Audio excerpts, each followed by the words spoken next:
বাঙালির সারা বছরের অপেক্ষার অবসান হয়ে দুর্গাপূজার সমাপ্তি ঘটল। আখ্যানের পক্ষ থেকে সবাইকে জানাই শুভ বিজয়ের প্রীতি ও শুভেচ্ছা।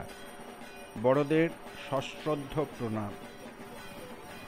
যদিও বাঙালির উৎসবের শেষ এখানেই নয়, এই উৎসবের রেশ থাকবে সেই সরস্বতী পুজো অবধি। তবুও দুর্গাপূজা শেষ মানেই বাঙালির মনে যেন এক অবসাদ নেমে আসে।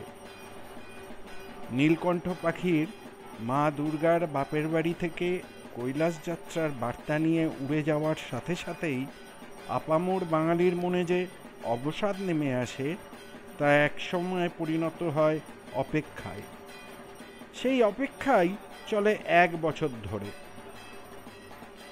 দুর্গাপুজো বাঙালির কাছে শুধু উৎসব বা ধর্মীয় অনুষ্ঠান নয়, এ যেন সারা বছরের দুঃখ, যন্ত্রণা এবং সমস্ত প্রতিকূলতার অবসান।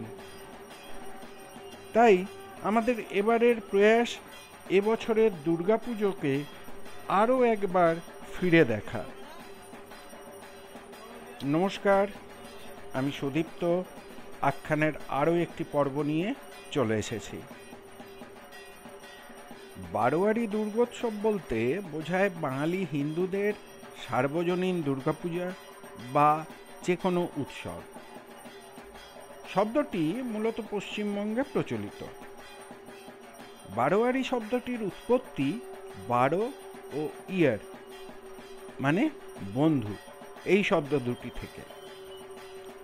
1761 সালে হুগলির গুপ্তিপাড়ায় 12 জন ব্রাহ্মণ বন্ধু একটি সার্বজনীন পূজা করবেন বলে মনস্থ করেন। প্রতিবেশীদের থেকে চাঁদা তুলে আয়োজিত হয় সেই পুজো। এইভাবেই বাংলায় যে সার্বজনীন পুজো অনুষ্ঠানের সূচনা হয়, লোকমুখে তা বারোয়ারি পুজো হিসেবে জনপ্রিয় হয়ে ওঠে। 1919 সালে প্রতিষ্ঠিত বাগবাজার সার্বজনীন দুর্গাপূজা আজও পালিত হয়। বাড়ির পুজোয় বহিরাগতদের প্রবেশাধিকার থাকলেও এই পুজো মূলত পারিবারিক বা ব্যক্তি উদ্যোগে হয়ে থাকে।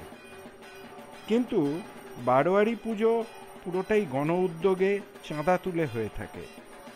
আজকে আমরা চেষ্টা করছি ভাটপাড়া জনপদের মোকামতলা থেকে শতদল বা কুমোরপাড়া এবং উল্টো দিকের বাবুরানীপাড়া থেকে সবুজ সঙ্গ মাঠ পর্যন্ত এই যে ছোট্ট পরিসরের সমস্ত পুজো নিয়ে একটি প্রতিবেদন তৈরি করতে। ভাটপাড়ায় এমন অনেক প্রবীণ নাগরিক আছেন যারা শারীরিক কারণে বাড়ির পাশের ঠাকুরটিও দেখে উঠতে পারেন না, বা এমন মানুষও আছেন যারা কর্মসূত্রে বা পরিস্থিতির কারণে এই পুজোর সময় ভাটপাড়ায় থাকতে পারেন না। আবার একদল এমন মানুষও আছেন যারা অতিরিক্ত ভিড়ের কারণে দুর্গাপুজো মণ্ডপে যেতে পছন্দ করেন না। আমি যদিও সেই দলেই পড়ি। অথচ বাঙালি মানেই দুর্গাপুজো। সারা বছর আমরা এই কটা দিনের অপেক্ষাতেই থাকি। ভাটপাড়ার এই ছোট্ট ভূখণ্ডে বারোয়ারি পুজোর সংখ্যা কিন্তু কম নয়। এর শুরুর ইতিহাস না জানা থাকলেও ছোট বড় মিলিয়ে প্রায় 27টা পুজো হয় এই অঞ্চলে। তাদের সবার বৈভব বা জৌলুস খুব বেশি না হলেও আন্তরিকতার কিন্তু কোনো খামতি নেই। এই পুজোর কিছুদিন আগে থেকেই প্রতিটা পাড়ার বাসিন্দারা এই পুজোকে ঘিরে যেন একটা একান্নবর্তী পরিবার হয়ে ওঠে। সেটাই যেন আরো বেশি করে ভাটপাড়াবাসীদের টানে। যেখানে আজও কর্পোরেট কালচার এড়িয়ে সযত্নে পালিত হয় দুর্গোৎসব, আর পুরোটাই পাড়ার ছেলেদের উৎসাহ এবং উদ্দীপনায় সংঘটিত হয়।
আশা করি আমাদের এই প্রচেষ্টা আপনাদের ভালো লাগলো।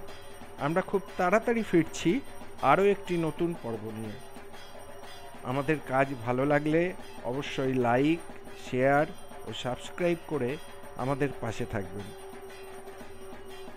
আমরা প্রতিবারের মতোই এবারেও আপনাদের মতামতের অপেক্ষায় থাকব। নমস্কার।